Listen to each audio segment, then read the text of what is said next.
କେନ୍ଦୁଝର ଜିଲ୍ଲା ସଦର ରେଞ୍ଜ ଅଞ୍ଚଳରେ 29 ଟିକିଆ ହାତୀପଲ ଘୁରି ବୁଲୁଛନ୍ତି। 2 ମାସ ଧରି ଏହି ହାତୀପଲ ଜିଲ୍ଲାର ଚମ୍ପୁଆ, ପାଟଣା, ସଦର ରେଞ୍ଜ ଅଞ୍ଚଳରେ ଆତଙ୍କ ଖେଳାଇଛନ୍ତି। ହାତୀପଲ ଏବେ ଧାନ କ୍ଷେତମୁହାଁ ହୋଇଥିବା ବେଳେ ଯେତେ ଖାଉଛନ୍ତି ଦଳି ଚକଟି ସେତିକି ନଷ୍ଟ କରୁଛନ୍ତି।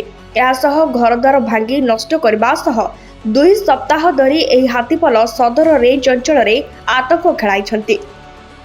ବିଳମ୍ବିତ ରାତିରେ ଏହି ହାତୀପଲ ସଦର ରେଞ୍ଜ ଜୁଡ଼ିଆ ପଟରୁ ଆସି ରାଇସୁଆ ପରେ ଜଳବଙ୍ଗ ବର୍ଷପୁରରେ ଘର ଭାଙ୍ଗିବା ପରେ ଧାନ କ୍ଷେତ ନଷ୍ଟ କରିଛନ୍ତି। ସେଠାରୁ ସ୍ଥାନୀୟ ଲୋକେ ଘୋଡ଼ାଇବା ପରେ କବିତ୍ରା ମେଡିକାଲ କଲେଜ ନିକଟ ହୋଇ ବର୍ତ୍ତମାନ କାଠକରଞ୍ଜିଆ ନିକଟରେ ଡେରା ପକାଇଛନ୍ତି।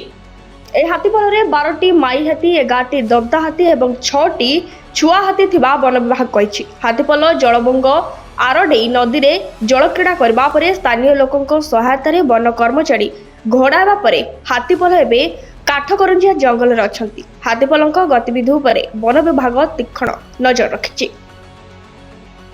କେନ୍ଦୁଝରରୁ ତନ୍ମୟ ପାଲଙ୍କ ରିପୋର୍ଟ, ଏଟିଭି ଓଡ଼ିଶା ଲାଇଭ୍।